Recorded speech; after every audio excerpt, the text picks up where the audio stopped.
sa kaalam ni Solomon or wisdom of King Solomon, iyang gi-analyze nga kining mga daotang mga tao sayop. Sa inyong paminaw, sakto ba ang analysis ni King Solomon nga ang daotang mga tao sayop ang ilang panghuna-huna? Sakto siya o sayop? Ang daotan bang mga tao sayop ang ilang panghuna-huna? Sakto ba si King Solomon o sayop? Mura masad mo daotan, di masad mo mutingog. Ingna lang kung sakto o dili. Pananglitan, ang daotang tao moingon kuralagin ng imong yuta haron dili makasud ang mga kawatan. No, kay kana mga daotang tao, mga daw mangina. Kuralagin na niya og musod gani patya kay imo nang katungod. Private domain na di ka mapriso ana. Saman sakto siya dili. Nya butangi ginag CCTV aron nga mamonitor nimo kay kun kanang imong silingan diha moy musaka nya di nimo masakpan, at least ma-review nimo sa CCTV. Nya makiha dayon na nimo kay ang pruiba ana kanang record diha sa CCTV di na malalis. Sige, sakto siya o sayo? Ang mga daotang tao moingon gina pagtigom yung armas kanang lig-on nga mga armas aron kung naagi mo binuang nimo gubata aron nga mailag yung katag ayaw padaog pakigpatay gyud bisan pag guba pang tibuok nimong mga buildings diha sa imong syudad or sa imong nasod, pakigubat gyud hangtod mamatay kay ato ng katungod. Saman sakto o sayo? Niya ang buotang tao moingon ra pagpakamatay lang, ayaw lang yun pagsukol, tamparoson imong pikas aping, ipatamparos lang pikas. Saman sakto na o dili? Kung naay mukawat sa imong butang, ayaw na lang nagbawiya, pun-i hinoon, pun-i hatag. Niyag na hindi mo bayad sa utang, ayaw paningil, dugangi hinoon. Ana. Unsa man sakto ng mga hunahuna sa kuduhay mga matarong o dili? Niya mosunod mo sa matarong o mosunod mo sa daotan? Mga daotan. Ang matarong moingon sige gyud palit og slot hangtod mahuman ang project sa simbahan, hutda gyud nagpalit ang slots. Ang mga daotan sa ayaw sa doy, sobra na sad na butangi sad para sa imong kaugalingon, unaha gyud kaugalingon kay kanag na kay sobra ala ipalit, ug wa kay sobra uy unsa binuang na unahon na nimong simbahan. Ana bihay may inyong sundo na.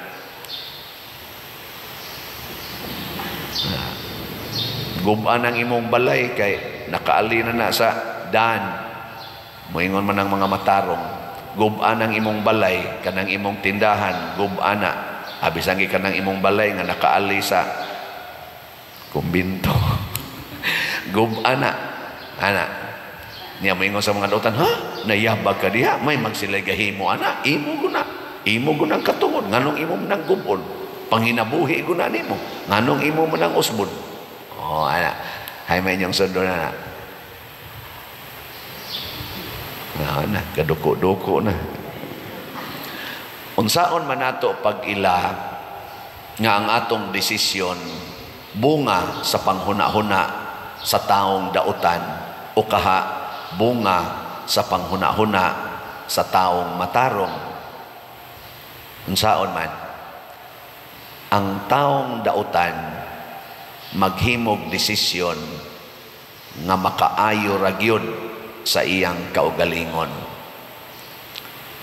Mao nay daotan bisag magsige pa nagsimba unya ang iyang pagsimba para sa iyang kaugalingon lamang aron di ko masakit, aron dili ni magsigig sakit akong tuhod, aron tagaan kog kaayuhan, aron ang akong mga anak mulampos, aron ang akong balay dili magubas bagyo, aron di ko maigo ani mga sakit nga mananakod, aron protektahan ko kanunay, sige gani kang anak, dautan ka.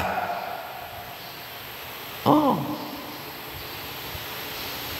Apan ko ng imong paghimos mga desisyon para sa kaayuhan sa imong isig katao, magbuhat kag maayo, magsigi kag simba para makatabang ka sa imong isig katao nga way simba-simba, imong dadon sila dinhis, imong hunahunag kasing-kasing, nya imo silang higugmaon, unya imong ipaambit ngadto sa mga tao unsay imong nakuha dinhis simbahan, labi na gyud ka na mga sugo sa Ginoo, imo nang bansayon kanang gitawag natog pagsangyaw sa ebanghelyo sa buhat ug sa pulong, kana maunay desisyon nga matarong. Siya dautan din na padir, ug mo eskwela akong mga anak. O di man dautan, pero unsa may tumo nga imong gipa-eskwela? Aron makatrabaho, makakwarta, ug mahaw-a sa kalisod. Unya, nagingon man ang ebanghelyo, bulahan kamong mga kabos. Nganong muhaw-as man kadiha, nga bulahan man ang mga kabos. Nganong maglikay man kas kakabos, nganong ang sentro sa imong paningkamot para man mawagtang ang imong kakabos, wa na ka mahaom sa ebanghelyo. Nindot ang tanang maingon ka, paeskwelahon ginin ako maayo akong mga anak, aron mas mosamot siya higugmas mga kabos ug sa kakabos, kay mauni ang gustos Ginoo. Kana mo ni sakto, mo trabaho maayo imong anak aron iyang ipaambit ang iyang sweldo ngadtos mga kabos. Di ba? Nilingay mong tupad. Yung naganahan ka na. Yung na. Nga, uban wa gyud manglingi. Sa kawa say ayo ana pa diroy, kuan sa taoy, ana no. Di na maoy una-una as Ginoo. Mo na si Kristo, ingon siya, nakailag yun mo nako. Unsa may nailhas mga tao niya, ang iyang qualification, wa gyud mo haom sa usa ka Mesiyas, sa usa ka manluluwas. Una, matod pa nila ang Mesiyas dili ta kahibaw diin gikan, pero si Kristo nahibaw-an nila nga taga Nazaret, anak ni Jose ug ni Maria, nga mga perting pobriha. Manluluwas ka na.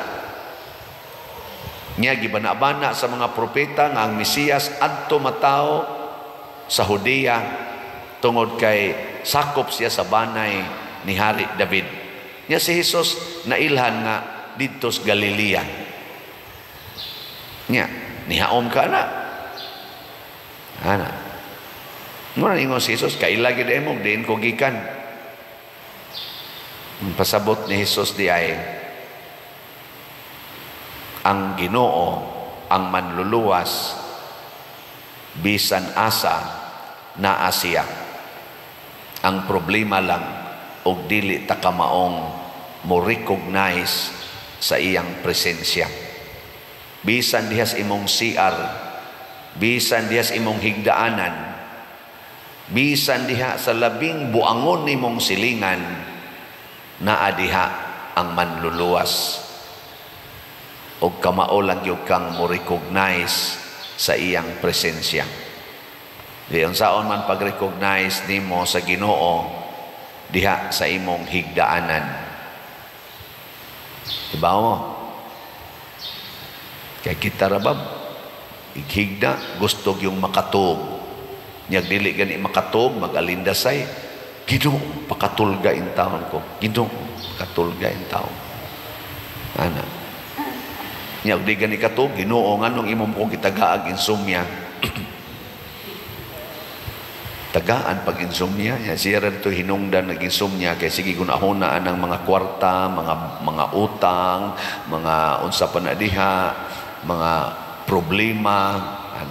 Inighigda, unsa man, imahe na sa kamatayon.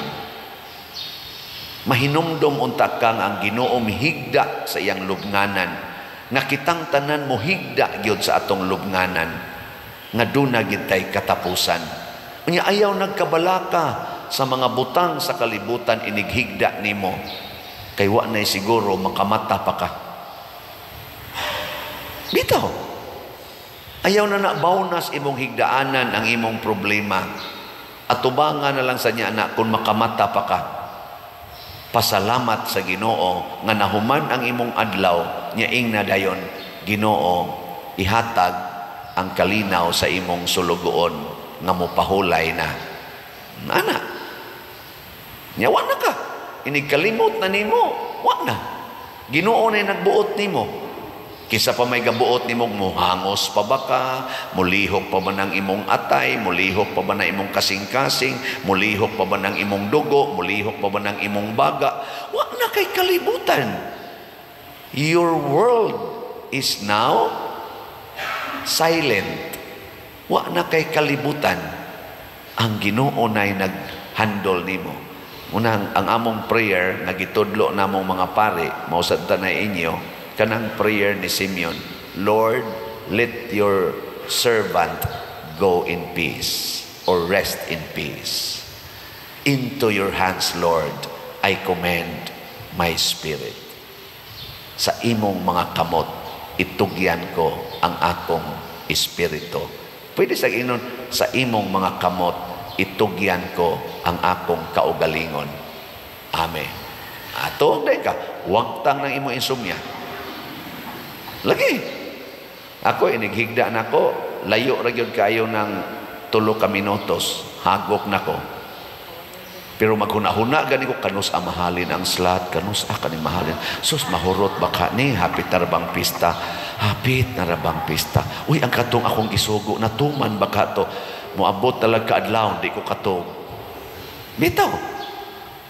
Kanang malimot ko ba, pag-surrender sa Ginoo sa tanan, na kana din akong paghigda, katapusan na di na sa tanan. Ngawa na di ay ko'y angay pang huna-hunaon, I surrender everything. That is the symbol of death, ang atong paghigda. Death. Muna akong gitawag og actual practice og patay-patay. Higilingay mong tupad. Ing na mao ni solusyon sa insomnia. Ing na ba? Ing na mao ra ni solusyon. Na may uban ingon inom og milk before ka mo matog. Sa patong uban daghang kay na mga kuan pag meditation uban pa di oy huna-hunaa surrenders Ginoo ang tanan. All everything, mind, heart, tanan kay mamatay nako. Nya inigbangon nimo kabuntag mura sa kag nabanhaw. Yes, resurrection. Nya kita din kasi imong bana nga porting hubugang. Ay nakamata pangyawa ang dako dayo. Kita sa kasi imong anak wap amatog sige pagduwa sa computer ikaw wap agid mamatay ning akong anak da. Pasabot wap makatog ba. Ana. Lingaw ra sad ka. Atubang na sad ka. Lord, salamat sa bag-ong kabuntagon. Tagay ko sa imong kaalam aron ka mao kong muhandol ani mga butang o mga tao na imong gipiyal nako. Mumisa na sad koron Lord, mubaligya na sad kog slat, ambot do na pabakay mo tuo ani akong pagbaligya. Nya moingon dayong Ginoo, sige lang gyud kay kanang mutuo mamatay o di ay kanang mawa ng ilang mga kabalaka. Ang dili mutuo mga dautan na sila. Pero gahapon diya dapit Mandawi, gadagan mi padungan to, mga hapit alas 6 na pasado. Sus, duha ka tao, naghigda sa yuta, muragwa na maginhawa. Nagsabong ang motor. Ang babae, si Edgar murag patay naman na pader, kay wa pa man ginidool. Mga tao gipapalayo man. Dayon saka ng naan flyover diha. Ang laki sa dito, gatighaya. Gaana. Babae, gaana. Lagsik ito sila glawas. Kusog kay sila ni padagas ilang motor kay gadali tingali. Nga nagsabong. Karon iniguli ninyo way siguro. Maghigda na mo anang daan nga buutan kay ignaw. Di na gyud maglihok babuutan kayo. Wa gi insomnia. Pero wa na say kalibutan. Mao na ingon ana rata kadali. Pero kinsa may manalipod nato para madugay ta. ang Ginoo. Kanusa man ang Ginoo manalipod nato kung mahimo natang mahinulsulon ug mapaubsanon. Matod pastubag nato sa Salmo, ang Ginoo haduol sa mahinulsulon ug kasing-kasing. Kana bang atong pagkasigig yung ka-attach aning mga butang sa kalibutan nga murag mao'y atong gitan-aw nga makaluwas nato. Sayop na, dautan na nga huna-huna. Kinsa may makaluwas nato? Si Jesus. Unsaon ta niya pagluwas? Pinaagis pagtudlo nato unsaon pagpuyo ang ebanghelyo. Ang ebanghelyo sa gugma, ang ebanghelyo sa paghigugmaay, pagpinasayloay, pag-alagaray o ang pag-antos alang sa kaayuhan sa katilingban, dili pagguba o pagpatay sa katilingban.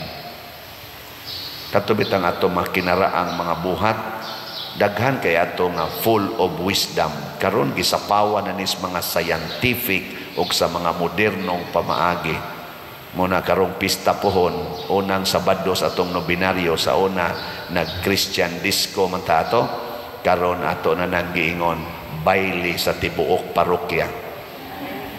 Magbaili ta kay kinaraan ba niya ang atong role, ang mga dalaga tabunan gining dughan, tabunan ang pusod, tabunan ang legs.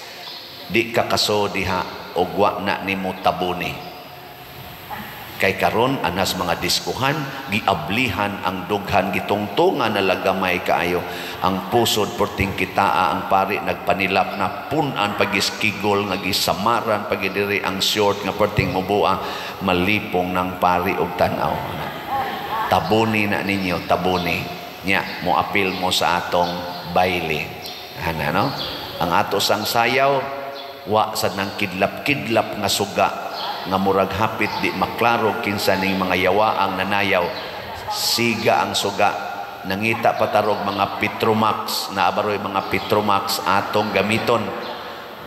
Ibalik natong kinaraan niya. Ang mga laki sad di nato pasudlon nga nag-short lang, nagbadoy kaayo, kanag yung formal o chinilas okay ra pero formal ana unya. Di sad ka pwedeng musayaw sa babae nga wa kay ihalad nga kwarta. Pasabot, di tika yano-yanuhon o hikap-hikap muhatag kog pahinungod para sa katilingban. Ana man na, responsable ka ba? Karon tanawa mga babae, panguyaban, inigsugot, tukhangon dayon, di ra ba pakaslan? Pero sa una, unsay pamaagis mga ulitaw, mamay usa, mamay musaad usa nga ako ning buhaton tanan, inighuman pwede na ka muduol sa imong sinayuran ana. Pero karon wapay sayod, borot na, inigsayod wa na, luspad na ana. Kay wa may pagrespeto. Muna ibalik nato, let us go back to the basic. Ana, nasa tayo mga moderno, pero suwaya na nato, tudluan na to mga batanon. Karon inigsayaw sa diskuhan, halalayat, layat-layat, layat-layat. Ang sa una kanang baile, maglingkod ang babae, duolon sa laki hangyon. Pwede ta mo sayaw? Gunitan pang kamot. Ana nga to, karon damag bisag kinsa, damag. Ana, gunitan yun. Ana, respetuhan ba? Ay, kaning ato mga tiwasunon, kusog kini mamaylis una. Bailirina ni tanaw na to, mobaili pa ba ni perwa na sa mukuha ni nila tingali. Sige na, manindog na ta.